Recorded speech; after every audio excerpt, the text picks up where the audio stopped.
안녕하십니까?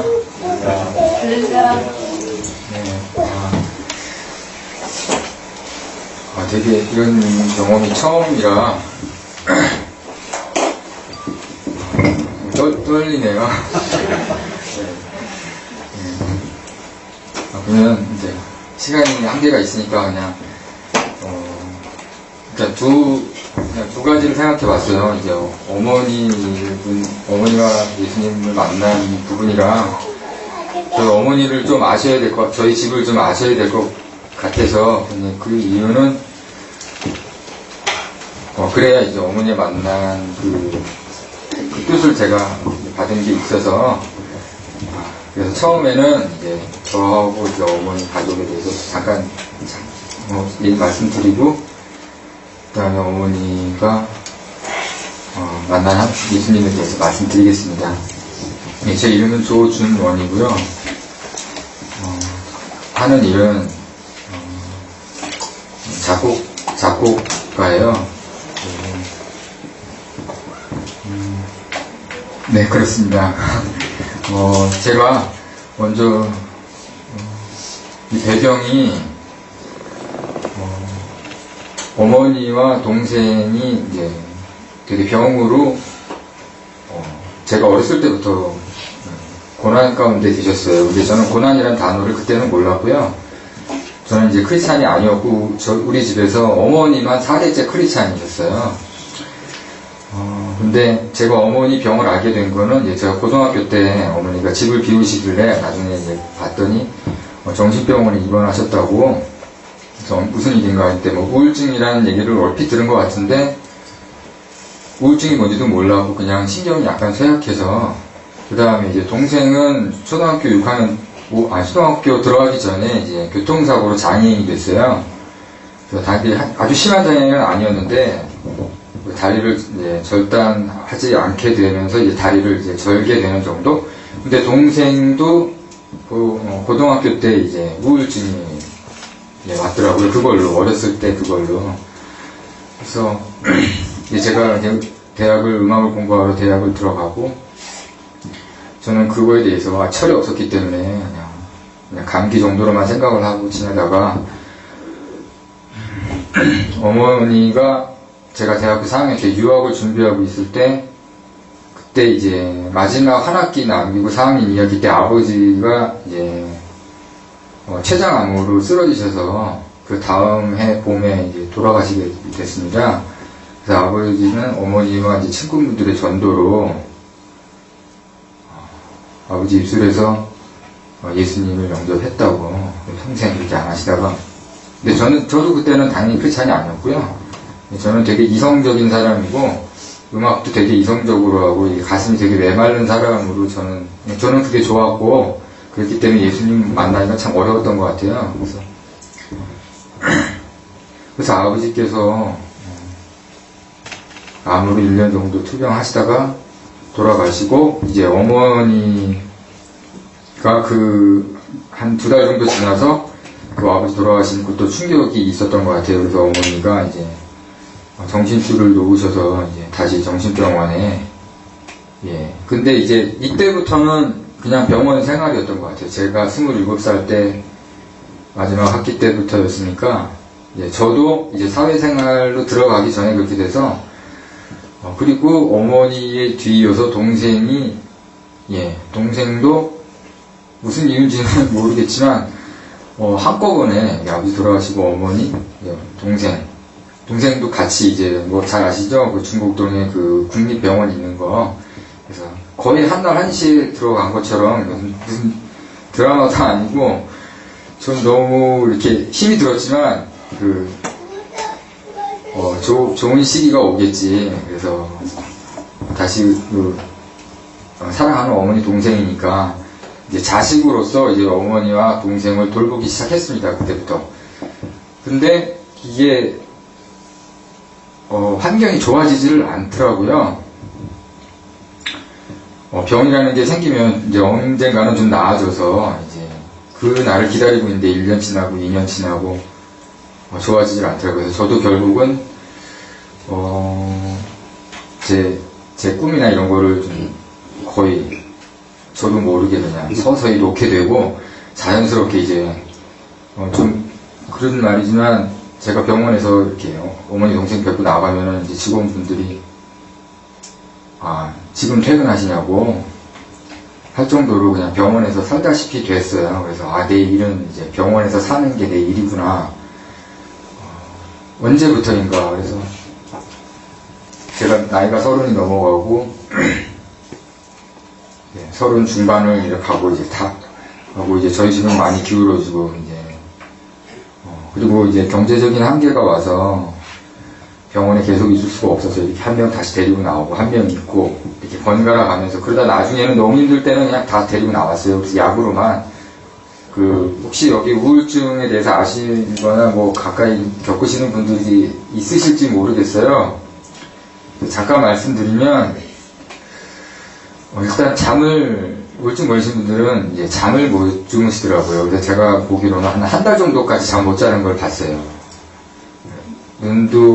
눈만 빨개지고, 그리고 뭘 자꾸만 하고, 그 다음에 헛거를 많이 보고, 그 다음에 집을 나가면 집을 못 찾고, 그 다음에 이제 막 자살 충동, 뭐 연예인들 많이 자살한다는데, 뭐 그런 것 같아요.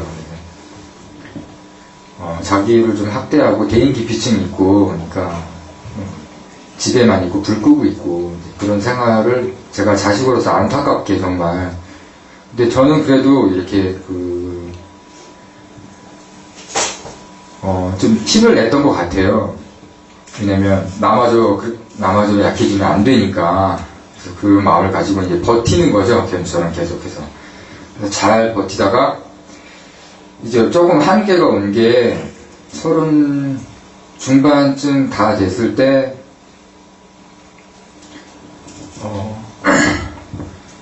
부터 이제 동생이 병이 이제, 뭐라고 표현을 해야 되나, 이제 우울증에서, 이제 알코올 중독도 같이 있었는데요. 우울증에서 조울증이라는 병으로 이렇게 변했습니다. 그래서 조울증이 뭔가 봤더니 우울증하고는 비슷한 면이 있는데 더 기분에 따라서 기분 나쁠 때와 좋을 때가 완전히 극과 극으로 달리는 병이에요. 근데 그거에 대한 스트레스를 어머니한테 동생이 풀기 시작했습니다. 그래서 어떻게 푸나 봤더니 이제 말로 이제 어머니를 학대하고, 그 다음에 이제 손으로, 발로. 근데 제가 아르바이트라도 해야 됐기 때문에 아무리 집에서 계속 있을 수는 없잖아요. 사는 게 돈이 드니까. 그래서 나가서 음악을, 뭐 화성악도 가르치고 악기도 가르치고 이렇게 조금씩은 했는데 그 사이에 일어난 일들이더라고요. 근데 어머니가 그런 얘기를 전혀 안 하셨어요. 나이가 드시니까 몸이 좀 불편하지나 했는데 어느 날 제가 이 사실을 알게 된 게 동생한테 이제 학대를 받는 걸 여름인데 목도리를 하고 있더라고요, 목에. 그래서 어머 왜 이렇게 목도리 하고 있냐고. 난 목도리 하는 게 좋다고, 여름인데도. 왜 그런지 모르겠지만 좋다고 이렇게 하더라고요. 그래서 이상하다 싶었는데 어느 날 어머니가 목도리 벗을 때 보니까 여기 칼자국 같은 게, 제가 저희 집 얘기를 이렇게 가감 없이 하는 게, 참, 민망스럽기도 하고, 어떤 부분에서는. 근데 이제 하나님께서 하라고 마음을 주셨으니까 합니다. 근데, 그래서 나중에 엄마 이게 뭐냐 그러니까 얘기를 안 하시더라고요. 그래서 또 자세히 보니까, 여름에도 긴팔 입고 있었는데 이렇게 걷어보니까, 온몸이 다 멍자국이더라고요. 그래서, 솔직히 얘기해보라고 그랬더니 어머니가 우시면서 내 사랑하는 네 동생이 나를 자기가 너무 스트레스를 받으니까 자기한테 푼다. 근데 나는 얘 미워하지 않는다. 때릴 때는 아프고 그렇지만 어떡하겠니, 병이니까. 나도 그런데 동생도 그러고. 그러니까 네가 이해해라. 근데 저는 이해를 못하겠더라고요. 그래서 동생이랑 뭐 치고받고 싸운 적도 여러 번이고, 뭐 집안 다 이렇게 어머니 옆에서 우시고, 이런 일들이 굉장히 많이 반복이 됐어요. 그때서부터는 좀 힘든 걸 넘어서, 이러다 무슨 일이 일어나겠다는 생각이 들 정도로. 그러다가, 하루는, 저도 정말 어머니가 크게 부탁을 받고 말로 너무 괴롭힘 당하는 거를 제가 목격을 하고 동생이랑 또 대판 싸우고 있는 중에 어머니가 말리다가 동생이 밀쳐서 이렇게 머리를 이렇게 벽에다가 좀 크게 그러시면서 어머니가 좀 이상해지시더라고요. 좀 약을 드시는데도 잠을 못 자고 병이 더 깊어지는 것만 같고 그래서 어머니를 이제 다시 데리고 간신히 병원에 갔는데 이제 정신분열이 뭔가 했더니 우리가 흔히 얘기하는 뭐 미친 사람 이런 표현을 그 병원에서는 그 전문 용어로 정신분열이라고 하더라고요. 그래서 그때는 이제 저도 못 알아보고 어머니가 이제 지금은 알았지만 그때 어머니 그 정신분열이라는 게 귀신 들린 거라는 것도 좀 알았어요.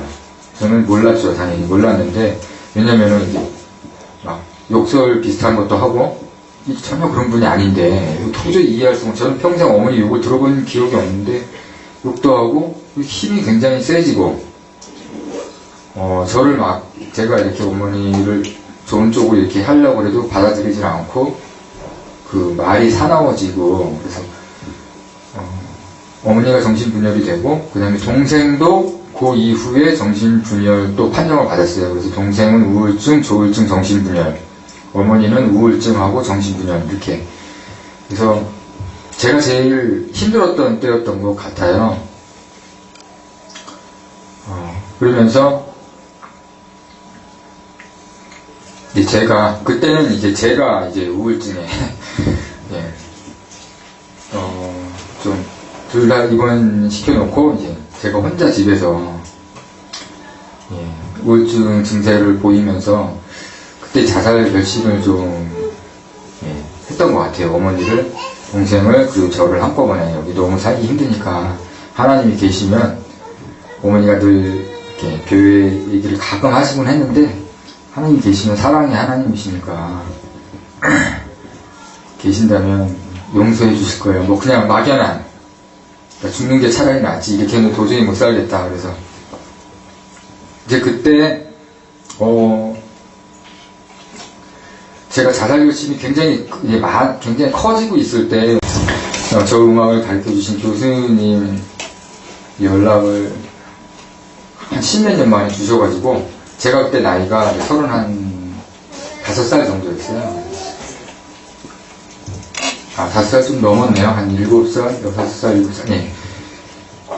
전화를 주셔서 갑자기 생전 연락 통화가 안 되는 교수님이 전화를 주셔서 어떻게 사냐고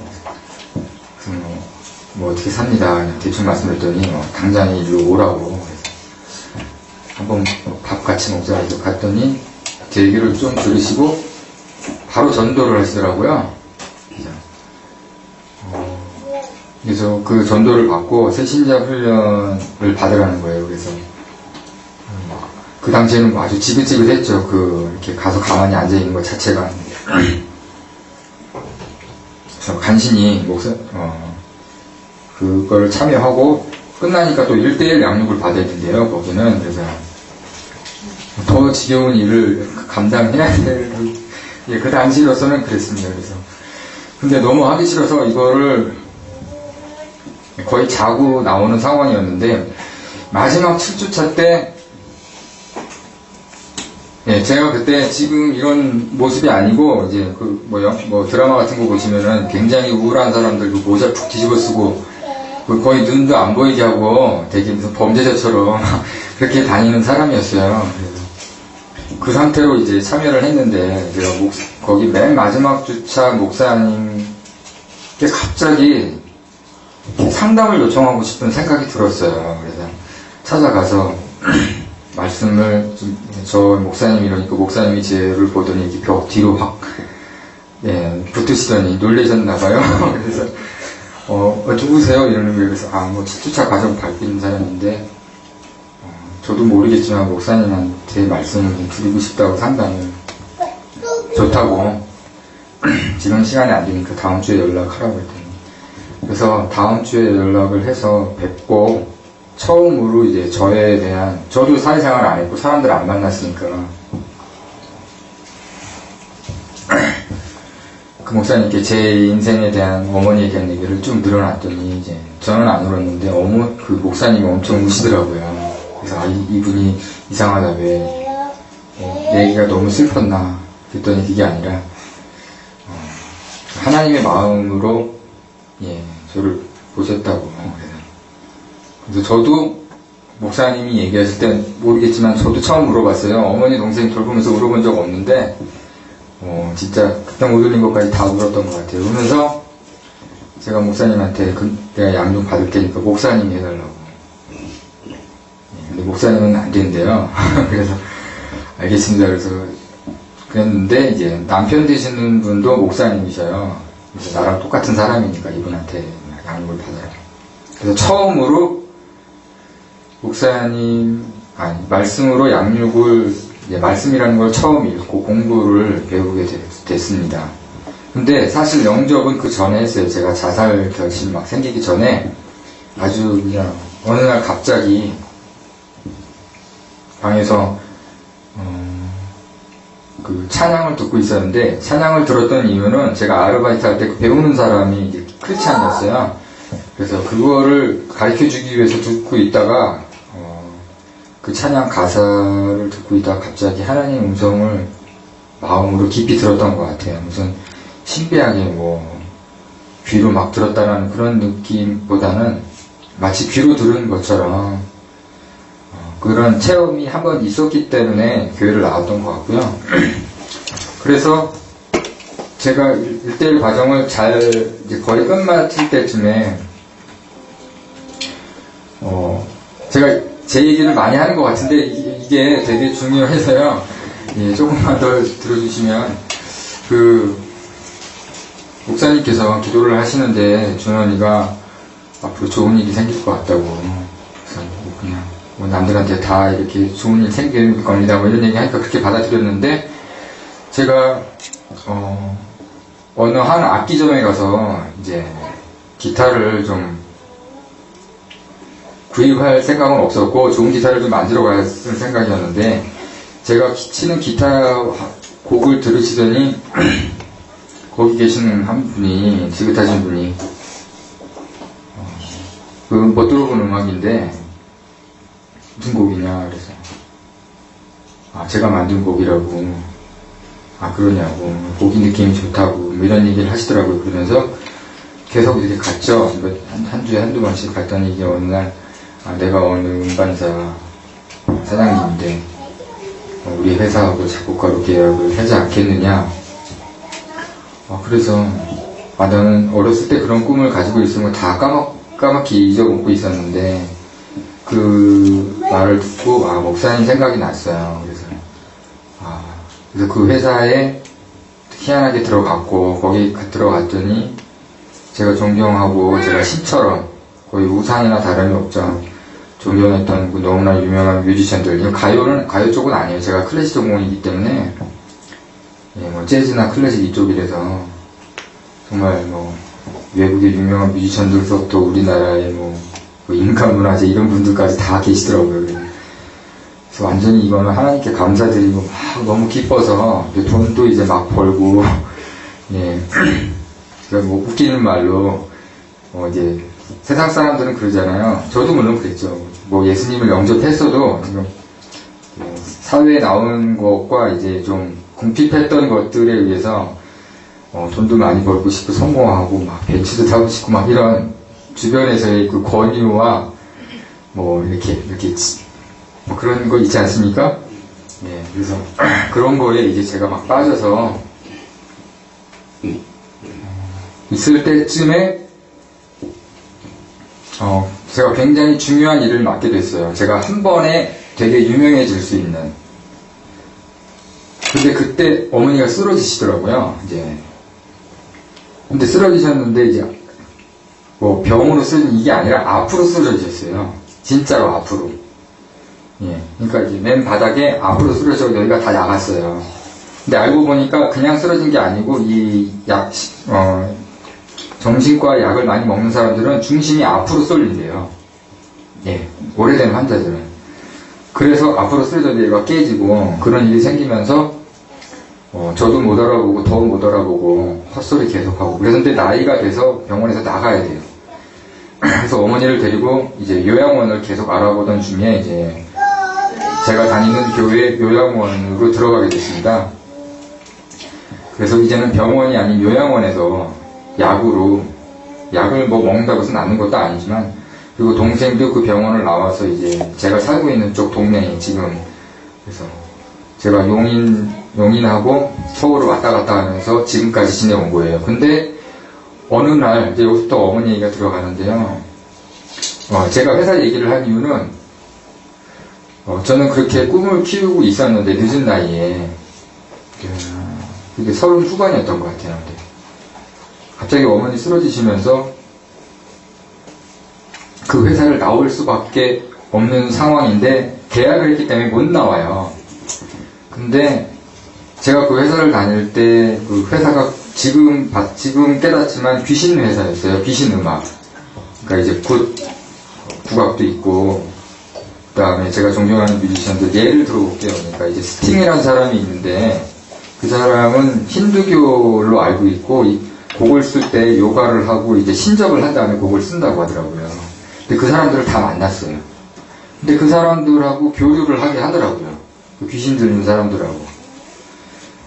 그런 거에 대해서 고민을 하고 있을 때 엄마가 쓰러졌고, 저는 거기서 돈을 제 나름대로 잔뜩 벌어서 어머니가 쓰러지셨는데 돈이 또 많이 들어가요. 그래서 하나님께서 나오게 그 회사를 나오면서 그 번 돈을 가지고 이제 어머니와 동생 치료비에 아주 많이 유용하게 쓰게 됐습니다. 그래서 안타까운 마음이 있었지만 세상적으로는 나와서 어머니가 이제 그런 일을 당했고, 이제 한 3년 전부터 어머니가 이제 치매가 걸리시고, 그 다음에 뇌졸중하고 뇌경색이 나타나기 시작했어요. 그러니까 병이 우울증, 정신분열, 치매, 뇌졸중, 파킨슨이 손 떠는 거예요. 근데 어머니 양손을 다 떨었어요. 다리까지 떨었으니까. 근데 의사가 다 얘기했던 거고 앞으로 그렇게 될 거라고. 그래서 받아들이고 있었지만 감당이 안 되더라고요. 너무 마음이 슬프고. 근데 그래서 이제 최근 얘기로 넘어오는데, 지금부터 한 6개월 전에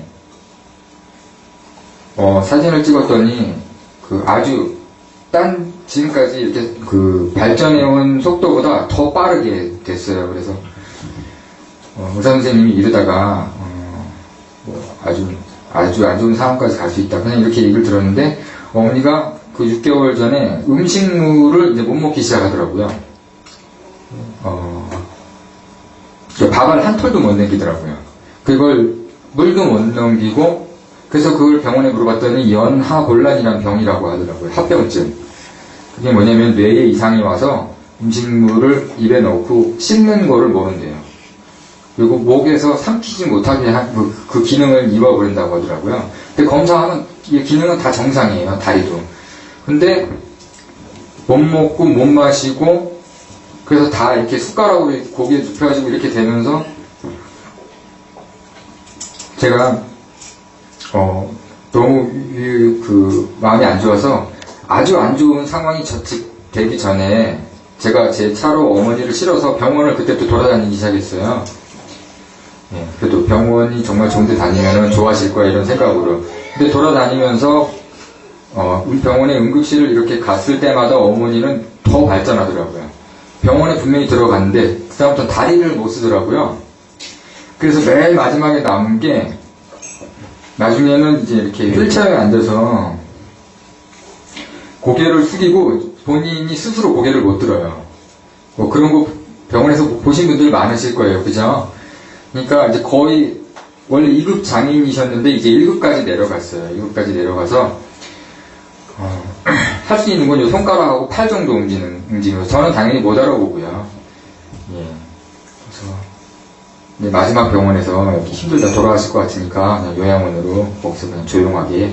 근데 그때 어머니가 이제 음식물은 코로 하고 있었는데, 결국은 콧줄의 부작용이 호흡기성 폐렴? 그래서 나중에 숨 쉬는 것도 힘들게 되더라고요. 그래서 안 되겠다고 해서 빨리 병원으로 옮겼습니다. 그리고 병원으로 옮기고 이제 의사 선생님이 말씀하시기를 이제는 코로도 안 되니까 여기를 바로 뚫채요. 위로. 근데 이거는 동의가 필요하다고. 동의가 필요하니까 3일 시간 줄 테니까 이거를 하고 얼마 못 사시는 분들이 있고 어떤 분들은 아주 질기게 오래 사시는 분들도 있다. 그건 아무도 모른다. 그런데 병원 탓으로 돌릴 그런 위험성이 있는 거는 이렇게 다 동의를 해야 된다. 그래서 알겠습니다 하고 고민하다가 근데 먹는 걸 다 잊어버린대요. 앞으로도. 그래서 이제 마음을 굳히고 갔습니다. 근데 여기서 제가 얘기할 게 어머니가 이런 마지막 요 상태까지 오기 전에 제가 한 달 정도서부터 어머니하고 기도를 하기 시작했어요. 어머니 손 잡고 휠체어에 이렇게 기대게 한 다음에 엄마 사람 한 번 나면 다 죽는다고 성경책에 써있더라. 그리고 여기가 고향이 아니고 고향은 저기 하늘나라라고. 네. 저도 교회 그때부터 다녔기 때문에 이제 많이 주워들은 거죠. 그래서 예, 괜한 그 뭔가 믿음이 좋은 사람처럼 어머니 손 잡고 예, 그러다가 그러면서 어머니한테 제의를 했어요. 어머니가 듣기는 들으시는 걸로 잘 들으시기 때문에 엄마 우리 고향 천국을 예수님한테 꿈을 꾸게 해달라. 기도하자. 그래서 엄마는 성경책 못 읽으니까 내가 요한계시록을 읽을게. 왜? 그러니까 요한계시록에 천국이 제일 많이 나와 있는 것 같으니까. 예. 제가 1장부터 읽고 엄마한테 좀 얘기해주고 다음에 그래서 21장까지 읽었을 때가 마지막이었어요. 새하늘과 새 땅 그 부분 나올 때 어머니가 이제 이거 뚫는 날이었어요. 그래서 어머니 손잡고 근데 이제 병원에 들어가서 의사 선생님 만나려고 하고 어머니를 뵈려고 올라갔는데 병원 이런 얘기는 안 할게요.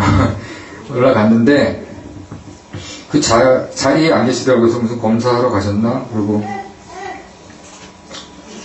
제가 이제 간호사님한테 여쭤보러 가는데 이제 왼쪽에 화장실이 있었는데 그 어머니 체형하고 비슷한 사람이 이렇게 콧줄을 안 꼈더라고요. 그냥 얼핏 보니까. 그래서 어머니 아닌 줄 알았는데 어머니가 이 바지를 주섬주섬 올리고 볼일을 보고 저 앞으로 이렇게 처벅처벅 걸어 나오는 거예요. 네. 그래서 많이 놀랬죠. 그때 놀랬던 거는 그때 놀래고 제가 많이 얘기했으면 굉장히 막 이렇게 업돼서 많이 얘기했을 거예요. 아마 그때는. 지금은 많이 굉장히 차분하고 네. 어머니가 처음에 한 소리가 밥을 달라고 하더라고요. 밥을 엄청 드시더라고요. 처음에는 이제 밥 주면 안 되니까 밥 못 먹은 지가 한 4개월 정도 됐으니까 미음 먹이고 그 다음날부터 그냥 밥을 내놓으라고 해서 밥을 먹었어요. 그래서 의사 선생님도 놀래고 거의 간병해 주시는 분들이 3사람을 맡고 있는데 그분이 잠깐 자리 피했을 때 어머니가 그렇게 한 거예요. 자기가 콧줄 빼고 그래서 의사 선생님이 뭐 이리저리 이렇게 보시고 병이 다 너무너무 완화됐다고 그냥 여기 병원에 있을 필요가 없을 것 같다고 요양원으로 가라고. 그 병원은 우리 지금 어머니 요양원하고 굉장히 가까운 병원이에요. 저 요양원 환자분은 다 그 병원으로 가요. 잘 아는데. 그래서 처방할 약도 별로 없고 그냥 오른손만 조금 떠셨어요. 이렇게. 그래서 뇌에 좋은 아스피린하고 뭐라고 하더라? 뇌에 좋은 약이라고 해야 되나? 건강제라고 해야 되나? 그런 거를 처방하셔서 그것만 싸가지고 요양원으로 왔어요. 근데 요양원은 이걸 몰라요. 정말 신기한 게 어머니가 이 상태로까지 아까 말씀드린 것처럼 갔을 때 제가 차를 타고 돌아다녔다 그랬잖아요. 예. 요양원에서는 굉장히 지금 많이 안 좋아져서 아들이 어머니를 데리고 이것저것 어떻게 해보려고 그것까지는 알고 있는 거예요. 어머니가 나중에 다리도 못 쓰고 콧줄 끼고 여기 또 이것까지도 몰랐어요. 예, 딱 한 분만 거기 아시는 분이 이제 비크리스찬 분이 한 명 알고 계시는데 그래서 요양원으로 데리고 와서 정말 이거는 정말 하나님이 하시지 않았으면 도저히 이거는 불가능한 일이다. 의학적으로는 정말 힘들다고 죽는 날 기다리고 있었는데, 그래서 정말 놀라운 일이다 하면서 제가 감사의 기도도 드리고, 정말 감사합니다. 이렇게, 그냥 그 정도였어요. 저한테는. 너무나, 눈물도 나왔죠. 너무너무 마음이 기쁘니까, 기쁨의 눈물도 흘리고 그랬는데, 어머니는 하루하루 갈수록 더 건강해지시더라고요. 그래서 한 3주 정도, 2, 3주 정도 지났을 때, 제가 물었습니다, 어머니한테. 저는 엄마라고 하는데, 어머니, 그냥 엄마라고 할게요. 그냥, 괜히, 엄마가,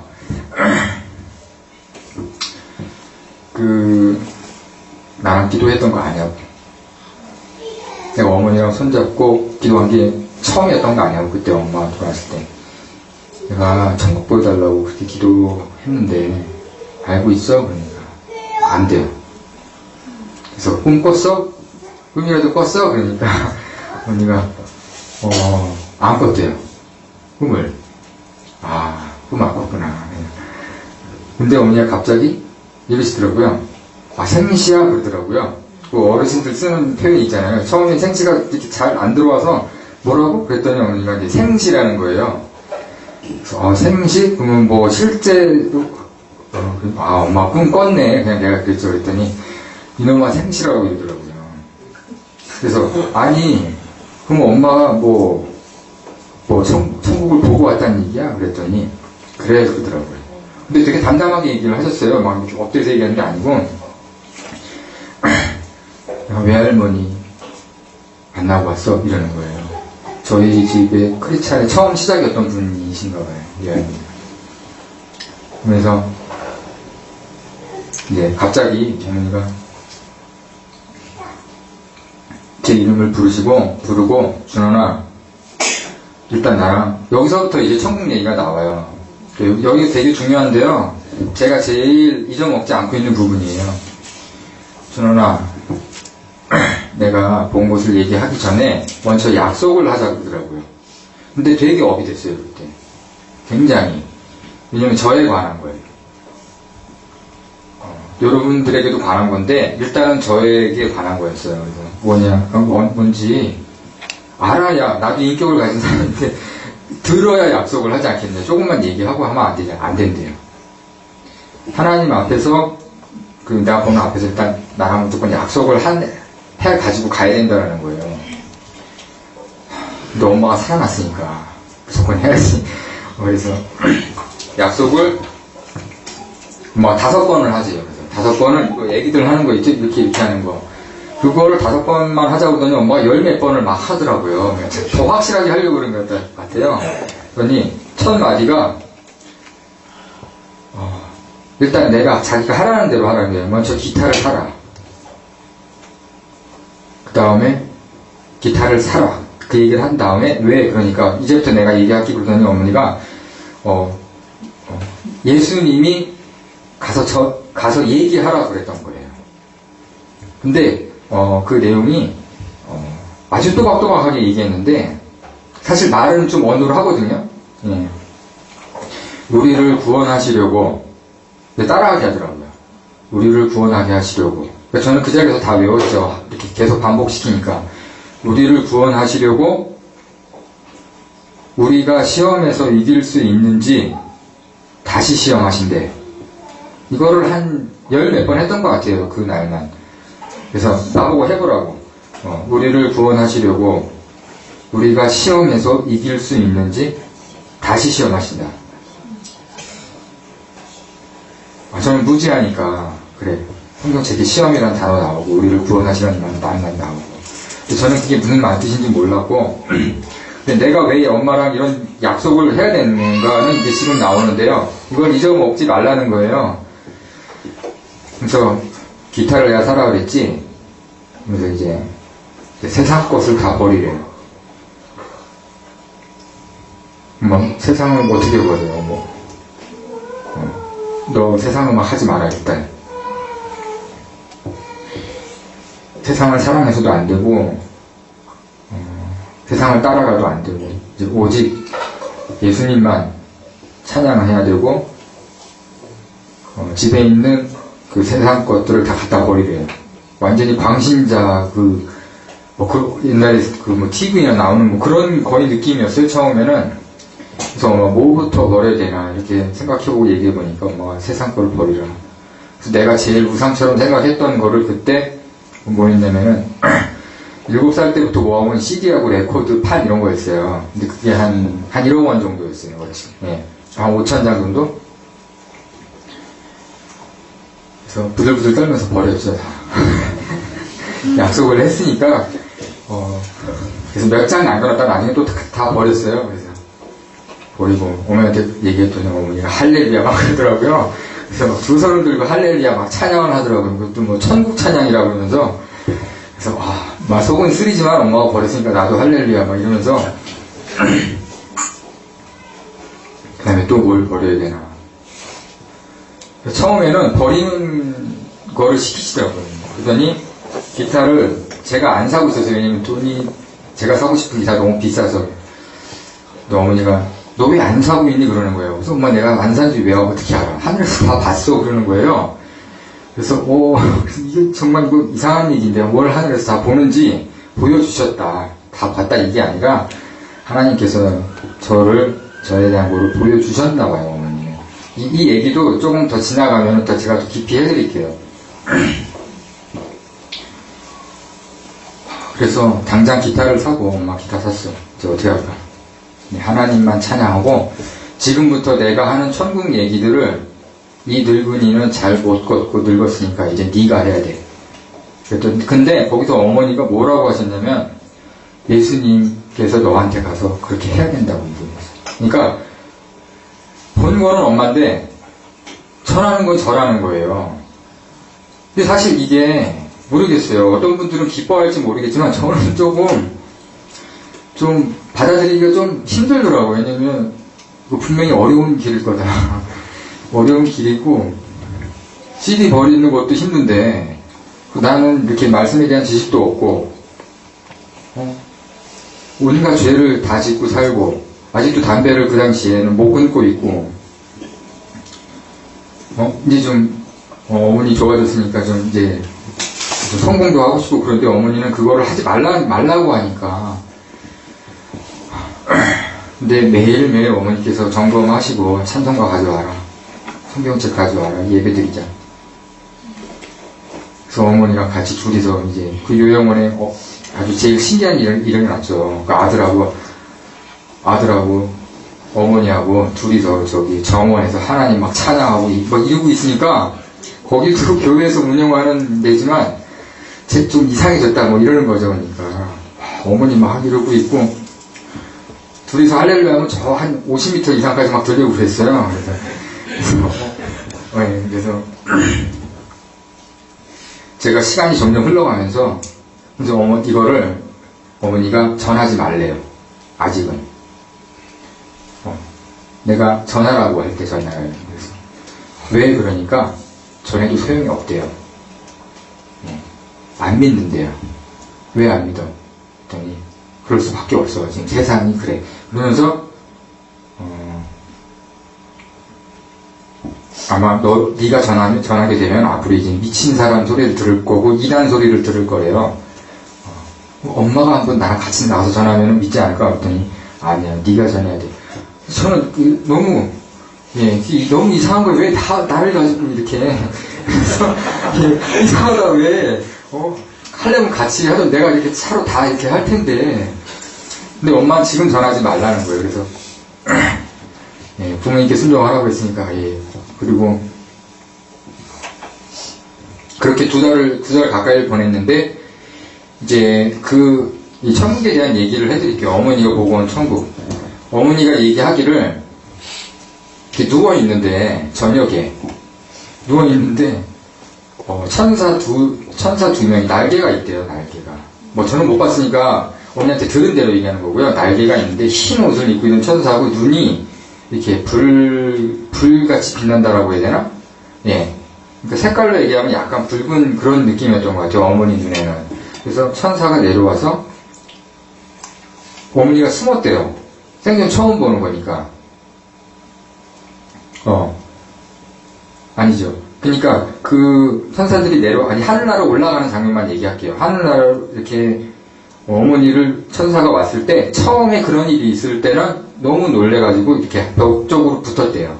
근데 그 느낌이 바로 사라지면서 어머니 몸에서 내 영이 나온다고. 내 영이 이렇게 분리되면서 그냥 위로 계속 그 천국이 계속 바라보이는 쪽으로 한 곳을 향해서 이렇게 엄청 어떤 정도의 속도인지는 모르겠지만 아주 빠르게 빨리 올라간다고. 한 부분으로. 그러면서 도착을 했는데 천국 문이 있더라. 그래서 그 문을 열고 들어가니까 예수님께서 마중 나와 계시고 예수님을 만나고 예수님이 포옹을 해주시는데 내가 울었다. 너무 왜 울었어? 그랬더니 너무 기뻐서 울었대요. 그래서 그곳에 대해서 얘기를 해요. 그때 처음에 천국 얘기할 때는 눈에 보이는 것만 얘기했어요. 그 처음에 저한테 전달하려고 했던 예수님 그 말씀 빼고는 천국에 갔는데 거기에 나무들, 집들, 강, 그리고 천사들, 거기 있는 영들 이렇게 얘기를 하셨는데 시간이 지날수록 어떤 쪽으로 얘기를 가냐면은 어머니가 복음 쪽으로 얘기를 하기 시작하더라고요. 왜냐면 제가 물어봤기 때문에 엄마 천국에 있는 사람들은 어떤 사람들이 천국에 가는 거야? 그랬더니 내가 하나님 믿는 사람들은 다 가는 곳이지 우리 기독교인 우리 크리스찬들은 그랬더니 어머니가 아니야 그러더라고요. 그래서 제가 교회는 다니지만 예수님을 제대로 영접 안 한 사람이겠지. 근데 그렇지 않다고 어머니가 얘기를 하세요. 그래서 제가 좀 마음이 조금 불편해하면서 어머니한테 그러죠. 그러면은 엄마 어떤 사람들이 천국에 가느냐 그랬더니 준원아 내가 지옥에 갔는데 예수님이랑 안드레, 필립이랑 그다음에 외할머니랑 지옥을 방문하게 됐는데 이 얘기 먼저 그 전에 할게요. 천국 갔을 때 어머니가 병 나온 거에 대해서 예수님께서 손으로 어머니 머리를 안수하셨대요. 예. 그렇게 해서 살아나셨다고. 그래서 지옥에 갔는데 내 아버지가 지옥에 있더라. 아버지 예수님 믿었잖아. 그렇지, 믿었지. 저는 어머니가 예수님 아버지 예수님 믿었잖아 하면은 어머니가 이런 대답이 나올 줄 알았어요. 그러니까 아니야 안 믿었어. 그러니까 지옥 갔지 이렇게 얘기할 줄 알았는데 그게 아닌 거예요. 저는 되게 충격을 받은 게 예수님을 믿었잖아 어머니가. 근데 어머니가 믿었지 그러더라고요. 그래서 아니 믿었는데 왜 어머니가 본 그 지옥에 아버지가 있냐고 그랬더니 믿었는데 여기서부터 이제 구원에 대해서 어머니가 얘기를 하기 시작했어요. 믿었는데 그때 말씀도 받았고 첫 번째 예수님을 말씀대로 예수님을 믿는 자마다 구원을 주신다고 하셨으니까 예수님을 믿고 영접하고 그 다음에 하나님 말씀을 지키고 행하는 사람이라야 구원을 받는다. 그래서 제가 그랬어요. 아니 누가 그렇게 그걸 다 지키면서 살아? 되게 아주 원초적인 얘기를 한 거죠. 그러니까 아주 영적으로 그 어린 사람들처럼 얘기를 했어요, 제가. 왜냐면 저도 제가 교회 얘기할 뻔했는데 제가 신앙생활 처음 시작했을 때 그렇게 배웠고요. 그 1대1 과정이 그렇게 나와 있어요. 예수님 믿으면 그냥 한 번 믿으면 영원한 어떻게든 천국 구원을 받는다고. 어머니한테 계속 그 얘기를 했더니 절대 아니라는 거예요. 내 말을 못 믿겠니? 뭐 이러면서. 어머니가 병이 나왔으니까 안 믿을 수도 없고 병이 다 나와버렸어요 진짜로. 그러니까 한두 개만 나왔으면 제가 어머니 말 안 믿었는데 다 나와버렸기 때문에 지금은 거의 뛰시려고 해요. 그래가지고 그래서 제가 못 뛰게 하고 있죠. 왜냐면 또 넘어질까봐. 그래서 그때부터 구원에 대한 얘기를 하는데 더 얘기를 하세요. 예수님을 믿고 말씀을 지키고 행하고 자기 십자가를 지고 순종해야 된다고. 근데 어머니가 순종을 뭐라고 얘기하셨냐면 100% 순종해야 된다고 합니다. 그 다음에 세상을 사랑하면 안 되고, 그러니까 다 관계된 거잖아요. 오직 하나님만 찬양하고, 그래야 된다고. 그러면서 너도 모른다. 처음에 그렇게 얘기를 하셨어요. 예. 그래서 그때부터 이제 제가 심란해지기 시작했습니다. 예. 왜냐면 하루 종일 들은 말씀들이 마음에서 떠나가질 않고 내가 거듭난 사람이 아닐 수도 있다라는 그 마음 때문에 그 다음 날도 그 다음 날도 지옥과 천국에 대해서 얘기를 하시는데 사실 어머니가 지옥에 대해서 본 거를 이렇게 자랑하듯이 얘기한 적은 한 번도 없어요. 천국이나 지옥은. 그냥 되게 무덤덤하게 얘기를 하세요. 굉장히 무덤덤하게 얘기하면서 지옥에서 고통받고 있는 사람들 얘기를 하긴 하세요. 우리 아버지가 어떻게 있는지, 목사님들이 어떻게 지옥에 있는지, 장로님들이 지옥에 어떻게 있는지, 집사님들, 그리고 앞에서 할렐루야 찬양하는 찬양 인도자 마이크 들고 노래하는 사람들이 어떻게 지옥에 있는지에 대해서 얘기를 하세요. 그래서 이분들이 왜 지옥에 있나? 그랬더니 다 믿는 사람들이래요. 안 믿었는데 앞에서 그걸 한 게 아니라 다 믿었다. 그런데 아까 얘기한 거. 하나님 말씀대로 지키고 살지 않고 순종 안 하고 자기 영광. 이러더라고요. 어머니는 이렇게 손으로 표현하면은 교회에서는 이렇게 하고 교회에서는 거룩한 척하고 나가서는 목사님이 별의별 죄를 다 짓는다고. 그 다음에 제가 들은 대로 얘기할게요. 이 배에 기름이 껴있다고. 그러니까 그 부자들 이런 거 있잖아요. 그래서 목사들이 부자들이다. 하나님 위해서 산다고 하지만 다 거짓말이라. 하나님은 아신다고. 사람들은 모른다고. 그러면서 지옥에 있는 목사님이 거기 지옥은 제가 쭉 들으면서 느낀 공통점이 물 한 방울만 달라 하고 제발 여기서 꺼내달라. help me. 예, 그 외침이 제일 많대요. 예, 그래서 어머니가 지옥에 있을 때 그 다리 쪽에 와서 그렇게 잡고 물 한 방울만 달라고 우리 아버지도 그리고 어떤 미국 목사님도 이런 얘기를 막 하면서 거기서 봤던 그 벌레들 지금 제가 이런 얘기를 해도 될지는 모르겠어요.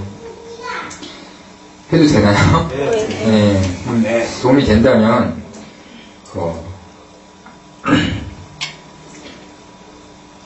어떤 목사님이 지옥도 이렇게 세 군데로 나눠져 있다고 저는 들었어요. 항상 듣기를. 근데 제일 아래 안 믿는 사람들 말고 믿는 사람들이 제일 많다. 왜 그런가 물어봤더니 아까 얘기했던 그 목사님들이나 이런 찬양하는 사람들 이렇게 얘기하면서 다 위선자, 거짓 뭐라 그러지? 이중인격자. 그러면서 특히 목사님들, 제가 목사님 옆에 계실 때 이런 얘기하는 게 정말 죄송하지만 너무 많이 들었기 때문에 이거는 꼭 해야 된다고 엄마가 얘기했고 목사님들은 더 특히 구원받기 힘들다라고 분명히 저는 들었습니다. 왜냐면은 너무 말씀하고 하나님 마음을 많이 알고 있다고요. 근데 잘못 가르친대요. 잘못 가르치는 게 뭐냐 그러니까 한 번 믿으면 영원한 천국. 예. 그때부터는 엄마 우리 믿음으로 구원받지 그 얘기를 안 했어요. 그때부터는 제가 안 하고 알았어 엄마 내가 잘 명심할게. 그래서 지옥에서 어떤 것도 봤냐. 너 벌레가 어떤 벌레가 제일 무서운 줄 알아? 그러더라고요. 그래서 바퀴벌레? 무슨 벌레? 그랬더니 어머니가 아니야. 구더기가 제일 무섭대. 구더기가 거기 가면은 그 목사님이 귀로 들어와서 어디로 나오고 이렇게 막 구멍 있는 구멍으로 다 들어가서 다 갉아먹고 이런 얘기를 막 하는데 제가 근데 어머니는 그걸 되게 어렵지 않게 얘기를 해요. 끔찍해 막 이러면서 하는 게 아니고 제가 깜짝 놀랐던 게 하나가 어머니가 지옥에 있는 사람들을 물론 불쌍하게도 얘기는 했어요. 너무 안타까운 부분들 얘기했는데, 그 얘기보다는 뭐라고 얘기하냐면은, 그 사탄의 자식들이라고 얘기를 하더라고요. 싸다. 제가 이 얘기를 들으면 어떻게 했어요, 마음이. 이게 어머니가, 야, 어머니 너무 심하게 표현하는 거 아니야? 근데 그게 아니라, 그 사탄과 마귀에게 충성한 사람들이라고 어머니는 얘기를 하더라고요. 예. 그러니까, 그 얘기를 들었을 때, 이제, 어머니가 왜 이렇게 얘기하는지 알았고요. 지옥에 대해서 또 하나 표현한 거는, 제가 천국 얘기보다 지옥 얘기를 많이 하네요, 오늘은. 이상하네. 그런데, 어머니가 이제 그러면은 구원받는 사람들은 어떤 사람들이냐? 했더니, 이제 아까 얘기했던 그 말씀들에 부합되는 사람들. 그런데, 지옥은 하루에 몇천 명씩 떨어지는데, 어떻게 표현하냐면은, 지옥이 이렇게, 일단 어머니가 본 건 그렇대요. 이 아래라고.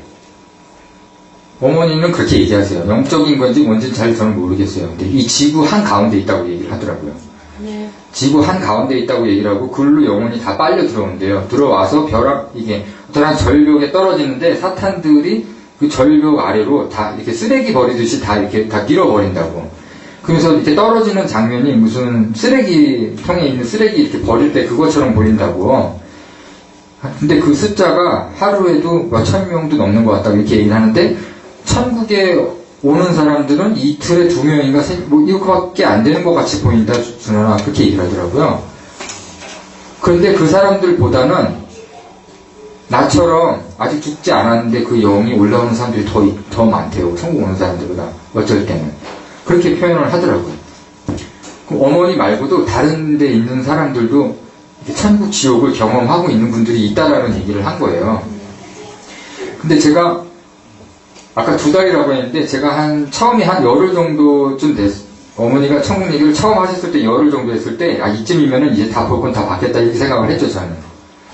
근데 어머니가 매일 얘기하세요, 매일. 근데 그게 한 달이 넘어가고 2달이 넘어가고, 어저께도 어머니가 만났는데,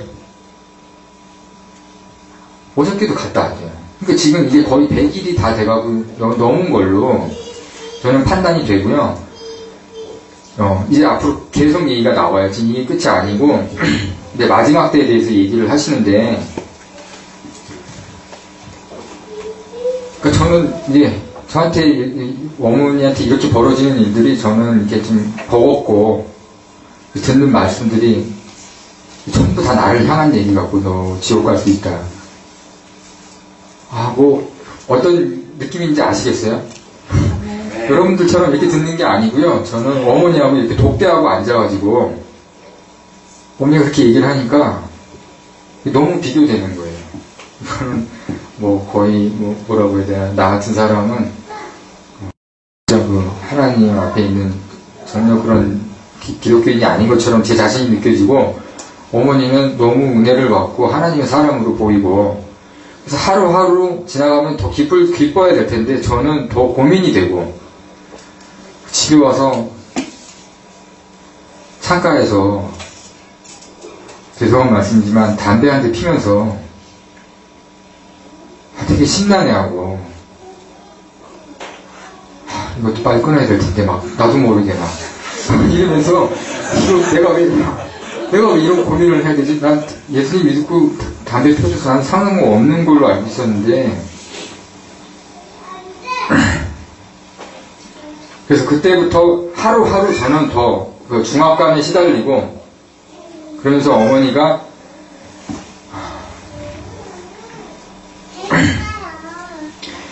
처음에 얘기했던 우리를 구원하시려고 우리가 시험에서 이길 수 없는지 그 2번째 얘기를 하기 시작했어요. 엄마, 그 시험이 뭐냐? 제가 물어볼 거 아니에요. 근데 그 시험에 대해서 얘기하는데, 시험 때 하나님께서 시험 때 일어날 거를 엄마가 얘기를 하기 시작했어요. 그걸 화면으로 다 봤대요. 내 눈 앞에서 아주 리얼하게. 근데 나만 본 게 아니고 거기 있는 사람들이 다 본대요. 보는데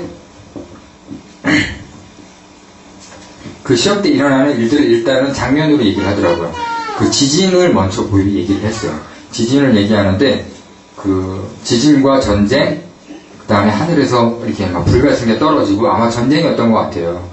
그 다음에 사람들이 그것들로 인한 자연재해로 인한 막 이렇게 나가 죽는 장면. 막 진짜 엄마 표현은 나가 죽는다고 하더라고요. 뭐 팔다리 잘려서 막 거물더미에 깔리고 이런 사람들 얘기를 하는데 그 사람들, 죽는 사람들 손과 이마에 그 사탄의 표가 있더라. 예. 근데 죽지 않는 하나님의 사람들은 이마에 표가 있더라. 그러니까 다 표가 있는 거예요. 어머니가 얘기한 거는. 예.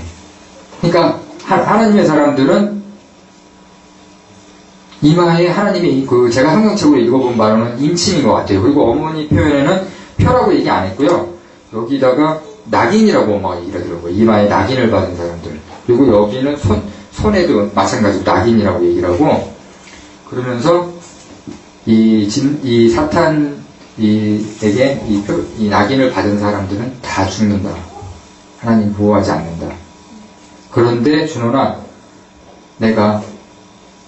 나는 이렇게 올라가. 이렇게 얘기를 하더라고요. 그럼 엄마는 엄마는 아니라 그러면은 그 하나님의 사람들 얘기를 막 이렇게 하면서 어머니가 자기에 대해서 얘기하는데 그 전에 그런 시험이 있기 전에 자기 본인은 하나님이 부셔서 올라간다는 거예요. 예. 근데 저는 휴거 잘 몰랐어요. 얘기는 들어봤는데 그리고 요한계시록 읽어도 휴거란 단어도 못 봤고 휴거에 대한 비슷한 장면도 저는 기억 못했던 것 같아요. 그 당시에는. 지금은 조금 이제 목사님들이나 이렇게 통해서 좀 배우기는 했는데 엄마가 그 올라가는 사람들에 대해서 얘기를 하는데 우리 크리스찬들이 많이 올라가는 거야. 난 그렇게 생각했죠. 근데 어머니께서는 굉장히 적은 수다. 굉장히 적은 수인데 그 들림이라고 엄마는 얘기하고요. 적은 수인데 그 사람들이 얼마나 적은지 그냥 행방불명 되는 걸로 아마 될 것 같다. 그러니까 저는 이제 더 희망이 없는 사람이 돼가는 거죠. 이 죄인, 저도 모르게 언젠가서부터는 저는 저를 죄인이라고 그렇게 많이 얘기를 안 하는데 혼자 있을 때도 어느 날서부터 이 죄인 하나님 막 이러면서 이제 주님께 더 기도드리는 시간이 점점 많아지기 시작했어요. 그러면서 어머니가 남아있는 사람들에 대해서 얘기를 해요. 그래서 정말 깜짝 놀랐는데요. 이 손에 이 낙인을 받은 사람들은 그냥 지옥이래요. 그냥 지옥이래요. 때도 소용이 없고 다 지옥이고 떼지지도 않는다 이렇게 얘기하고 그러면서 저보고 하는 얘기가 네가 여기 남으면 땅을 팔아. 산에 가서 땅을 파고 거기서 찬송하고 예배드리다가 그냥 거기서 굶어 죽어라 그러더라고요. 예, 저 분명히 그렇게 들었고요. 지금도 그렇게 얘기해요. 제가 동영상 이렇게 찍어서 올 수도 있어요. 근데 하여튼 여러분들이 와서 사진 찍자, 영상을 찍어가자, 다큐멘터리, 이런 얘기를 해가지고 다 거부했어요. 표적 바라보는 거라고 목사님들이 그러지 말라고 가르쳐 주시더라고요. 그렇게 순종을 했는데, 그런데 여기서도 어머니가 얘기하기로는 여기 남겨진 자들 중에서도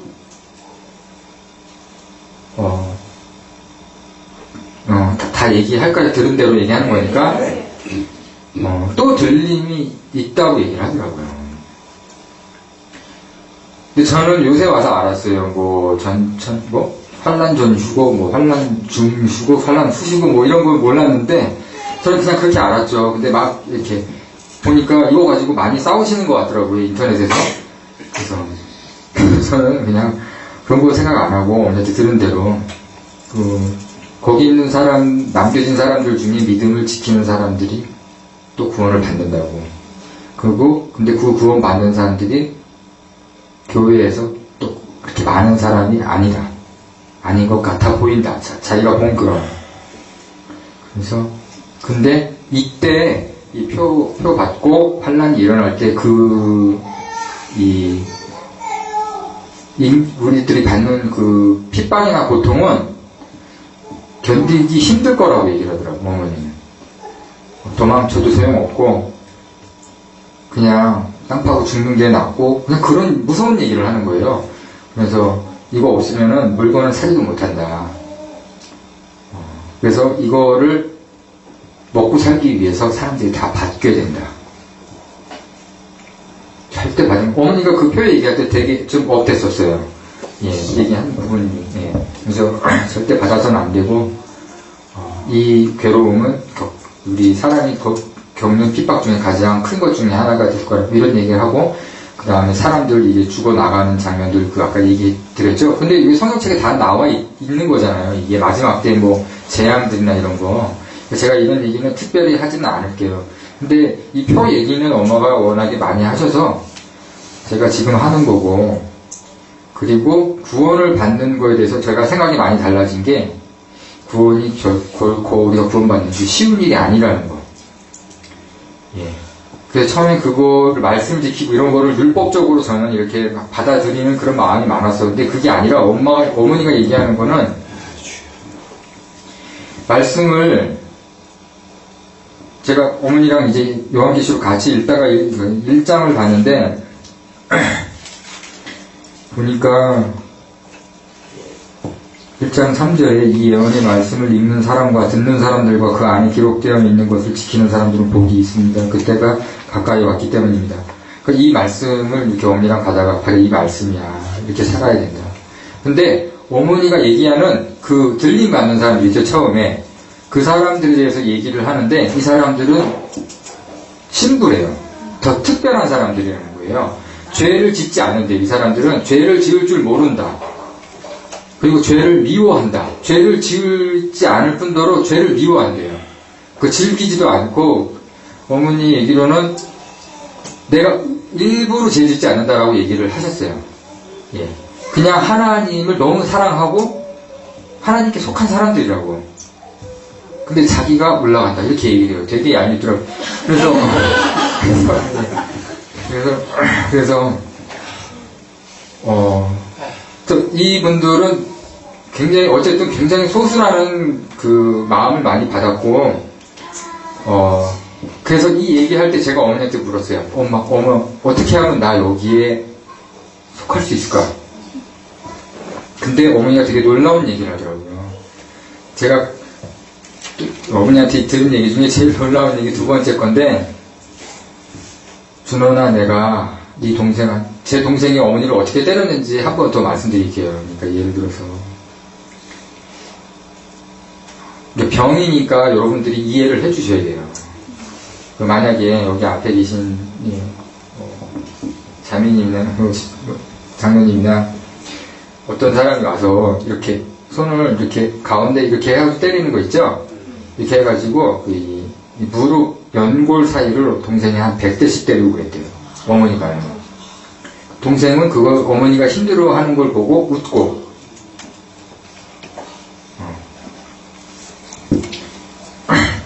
어쩐지 엄마가 나중에 류마티스 관절염 막 이런 거를 막 침 맞고 저랑 그랬던 기억이 있는데 어머니가 얘기를 안 했어요.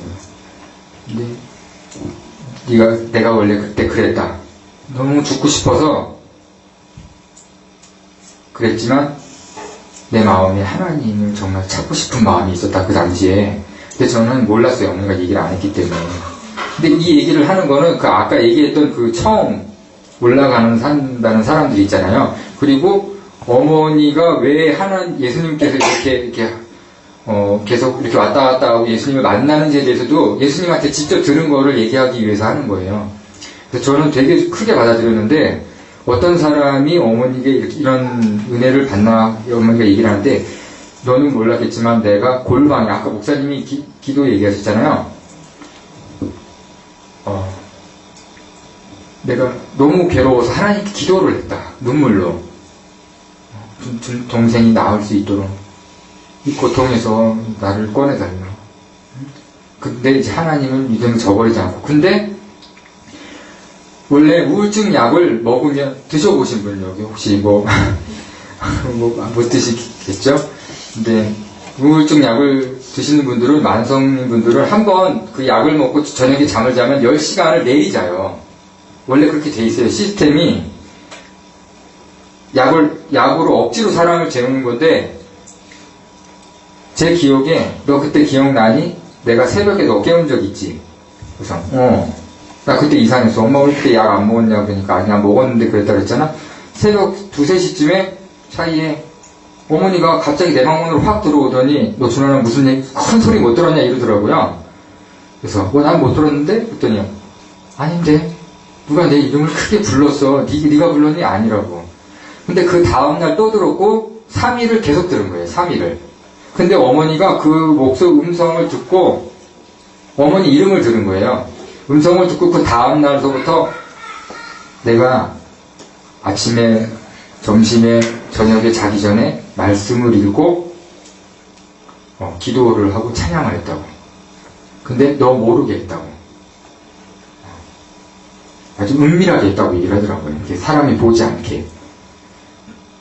근데 너무 간절히 기도했고 나는 그 하나님 음성을 들었기 때문에 하나님이 나를 불러주셨기 때문에 내가 성경 통독을 그 기간이 한 2년 정도였어요. 그 음성 듣고 이제 성경 공부하고 막 이런 예배 혼자서 드리기 시작한 게 내가 2년 동안 성경을 5번 통독을 했고 하루에 4번, 5번 그것도 넘게 틈만 있으면 하나님께 기도드리고 하나님 말씀을 읽고 그랬다라는 거예요.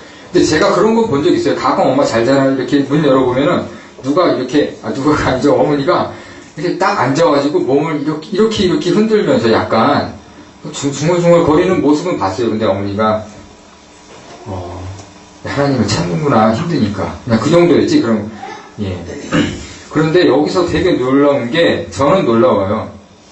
그런데 준호나 너가 아르바이트 나갔을 때 흰 종이에다 말씀을 구절을 막 적어서 몇십 장을 만들어서 동네를 돌아다니면서 전도를 했어.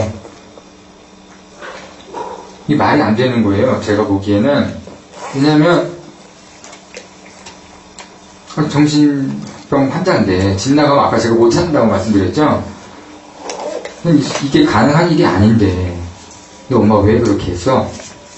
하나님 말씀을 읽는데 내 마음의 기쁨이 구원의 감격과 그 기쁨이 너무 어떻게 제어를 할 수가 없어서 나갈 수밖에 없었다고. 근데 그거를 본인이 2년을 했대요. 2년에서 3년 사이를. 근데 하나님께서 내가 올라왔을 때 주님 보좌 앞에 천국도 3군데로 나눠져 있다고. 1층에 있는 사람은 2층을 못 가고 2층에 있는 사람은 3층을 못 가고 뭐 그런 얘기를 하시더라고요. 근데 하나님 보좌는 마지막 제일 위에 계시고 그 보좌 옆에 어머니 말 표현대로 할게요. 어머니 그 보좌 옆에는 꼬봉들이 그러니까 죄송합니다. 이거 어머니 표현대로 그냥 또 그대로 전해야 되니까 예수님 제자들이나 이제 그 하나님의 사람들을 얘기하는 거예요. 다 이렇게 삥 둘러가지고 하나님을 찬양하고 있는데 나도 그 3층에서 하나님 이게 노래로 찬양한 게 아니고 막 그 성경 말씀으로 찬양했대요. 천국에 올라와서 성경 말씀을 막 풀어서 자기가 느낀 거를 그대로 막 하나님께 찬양했는데 예수님이 내려오셔서 우리 어머니를 알아주시고 네 믿음이 크다. 네가 여기 온 이유는 여기서 하나님 받은 은혜는 너가 이거 되게 중요한 것 같아요. 그 고난을 그리고 너에게 있는 십자가를 잘 버리지 않고 잘 인내했다. 네가 나를 사랑했고 내 말씀을 지키고 그 얘기를 하더라고요. 그래서 어머니가 그 얘기를 듣고 막 저한테 막 자랑을 하는 거예요. 하나님이 나를 직접 이렇게 칭찬해서 이러면서 너무 기뻐하고 눈물이 글썽글썽거리고 막 찬양하고 막 여기서 오니까 막 그러는 거예요. 그래서 어머니가 이어서 얘기하는 게 사람은 다 누구에게든지 고난이 있고 누구에게 다 맡겨놓은 십자가가 있다고. 어떤 사람은 2개도 있고 더 많은 사람도 있고 그걸 다 견뎌야 돼. 나는 내 작은 아들을 미워하지 않았어. 난 걔를 사랑했고 그 다음에 준원이 너는 이런 나를 동생을 버리지 않았기 때문에 그래서 어머니가 하나님께서도 너를 좋게 얘기하신다고 그래서 고난을 견뎌야 돼. 앞으로 고난이 하나님을 통하는 통로라고 이런 얘기들을 하세요. 그래서 제가 배운 건 사실 안 그렇거든요. 저는 아주 큰 이름만 대면 다 알 수 있는 큰 대형 교회를 다니는 사람인데,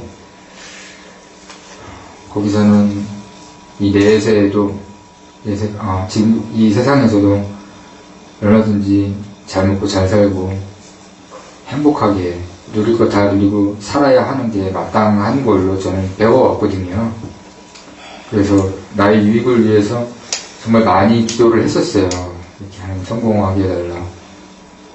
근데 어머니나 어머니가 이렇게 예수님으로부터 받고 온 말씀들은 단 한 번도 그런 얘기를 들어본 기억도 없고요. 그냥 이 믿음을 지키고 고난을 받아야 되고 그런 얘기만 하세요. 그래서 제가 참 이렇게 뭘 얘기를 해야 되겠다, 이렇게 어떻게 순서대로 잘 얘기되겠다. 지금 저 정신이 약간 없이 막 얘기하는 거고요. 그냥 막 생각나는 데 얘기하는데, 제가 말씀드리고 싶은 거는 아까 처음에 말씀드렸던 구원에 관한 그게 이제는 저도 이제 받아들였어요.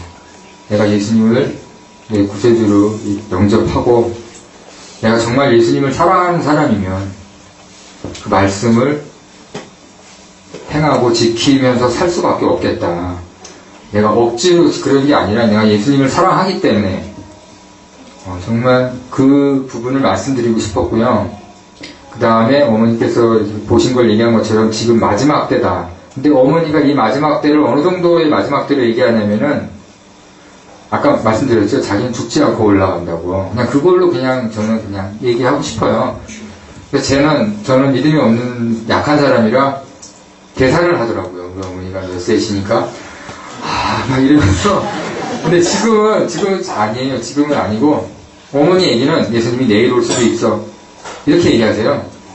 내일 와. 엄마가 예수님 언제 오실까? 내일 와. 난 몰라. 이렇게. 그러니까 오늘 온다, 내일 온다, 그렇게 생각을 하시면서 사셔야 될 것 같아요. 요 두 가지를 제일 말씀드리고 싶었고요. 한 가지 제가 많이 빼먹는 것도 있을 거예요. 근데 한 가지 더 좀 제가 이해할 수 없는 얘기지만 어머니가 전해도 된다. 이게 제가 이렇게 전하는 거에 대해서 2달이 넘어간 다음에 어머니가 어느 날, 자, 이제는 가서 얘기해라 그러더라고요.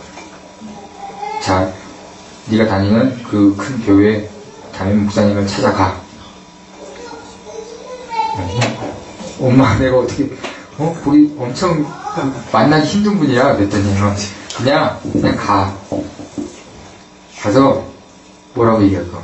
네가 나한테 들은 대로 예수님이 보여준 대로 얘기하고 빨리 회개하고 이 사람들을 다 지옥으로 가는 걸 빨리 멈추게, 거짓 복음을 빨리 폐하고 전 교인이 다 회개하고, 특히 목사님들 회개하고 마지막 때라는 걸 가서 얘기해야 된다. 그래서 지금 회개해야 된다고.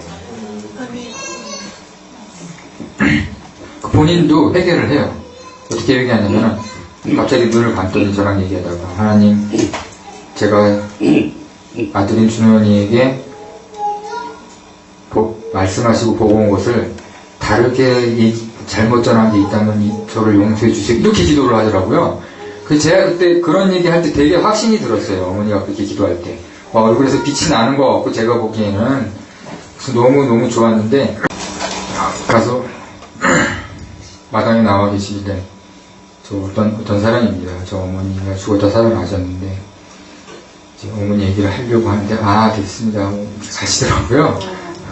이제 저희 교회 가면 신천지 출입금지 이런 거 있거든요. 제가 약간 그런 사람이었던 것 같기도 하고, 3년 된 교인인데, 그 다음에 부목사님도 안 되니까 이제 부목사님들 붙잡고 막 얘기하고, 이상한 사람 취급받고, 그 다음에 어머니 말씀대로 거짓 복음이 우리나라 교회에 다 들어와 있다고 해서 저도 막 연구를 했죠. 보니까 아까 말씀드린 것처럼 복 받는 복음 이런 거 보니까 뭐 조엘 오스틴이니 릭 워렌이니 우리 교회에서 다 책을 내고 있더라고요.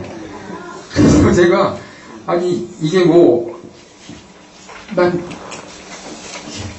너무 마음이 좀 답답하고 애려오고 그래서 한밤중에 목사님 댁을 찾아가서 목사님 도저히 우리 교회에서 이런 책을 내는 게 이게 가당하다고 생각하시냐고 여쭙고 물론 예, 이 책을 다 갖다 태우고 버리지 않으면 우리 교회에 하나님 심판을 받을 것 같습니다. 용기를 내서 아주 겸손을 하려고 최대한 노력해서 얘기를 드렸어요. 그랬더니 그런 사람들이 그런 사탄에게 쓰임받는 거라고 어떻게 단정 지을 수 있느냐. 그래서 제가 동영상을 보내드리고 이 사람들이 직접 방송국에 나와서 얘기한 건데 불교를 통해서도 우리 이슬람교를 통해서도 구원을 받을 수 있다고 얘기까지 하는데 이건 뭐 조작한 걸 수도 있고 영상을 그래서 이게 안 되는구나. 지금 교회 한복판에 그런 거짓 복음과 사탄이 막 진을 치고 있는데도 나는 역시 내가 영향력 있는 사람도 아니고 그냥 뭐 집사님도 아니고 그냥 너무 힘들다는 걸 많이 느꼈고요. 제가 또 이제 말씀이 굉장히 없는 사람, 부족한 사람이니까 좀 정확하게 이제 복음을 전하기도 좀 어려운 상황이었는데 어머니는 네가 그게 사명이라고 얘기를 하셨어요. 그래서 이제 앞으로 말씀도 이제 훈련을 받게 될 거라고. 그래서 너는 이제 일단 기타는 밖으로 무조건 나가야 된다. 그래서 예수 회개하고 천국에 가까이 간다. 그게 네 할 일이다 앞으로. 그러면 이제 너는 미친 사람 소리 듣고 이단이라는 소리 들을 거다. 그러면 하나님이 기뻐하신다. 그래서 그래 하나님은 기뻐하시겠지. 그래서 하나님은 기뻐하시겠죠 엄마. 그래 할렐루야. 그리고 집에 돌아올 때는 뭐라 그럴까요? 뭐 거룩한 부담감이라고 해야 되나? 그게 막 밀려오면서 운전이 잘 안 되고 뭐 많이 말씀드린 것 같아요. 지금 뭐 이렇게 체계적인 무슨 간증을 그걸 해서 돌아다니는 사람도 아니고 저 이런 자리 지금 처음 쓰는 겁니다. 일단 저는 그 어머니에게 받은 그 사명을 이제는 부인하기는 좀 어려운 부분까지 온 것 같고 앞으로 세상을 이제 절대로 사랑해서는 안 되고 예수님을 정말 내 구세주로 영접한 거에 대해서 정말 더 심각하게 생각하고 하나님께서 우리에게 베푸신 그 사랑의 구원의 기준에 부합되기를 제가 늘 매일 기도하고 있어요. 개인 예배도 드리고 있고요. 그리고 가장 하나님이 저와 만나줄 때가 언제냐면 제가 회개할 때고요. 제가 그냥 입으로 할 때 말고 마음 깊이 회개할 때 하나님께서 이렇게 임재해 주시더라고요. 그런 걸 처음 경험해보고 여기 있는 분들도 아까 들으신 것처럼 하나님 말씀을 듣고 지키고 세상을 미워하시고 어떤 상황이 와도 하나님을 찬양하고 감사하는 마지막 때 믿음을 잘 지키실 수 있기를 하는 마음에 앞에 섰으니까 저같이 이렇게 아까 말씀드렸죠. 저는 아무것도 아닌 사람이고 다 솔직히 말씀드렸으니까 저는 죄인이고 죄에 대해서 굉장히 괴로워하고 있고 지금도 이 아무것도 아닌 사람 말에 하나님께서 마음을 주셨다면 개인적으로 잘 생각해 보시고 이 마지막 또 어떻게 하나님 앞에 나와야 되는지 기도해 보시고 좋은 하나님의 삶을 사시기를 마음 깊이 이렇게 전해봤습니다. 감사합니다.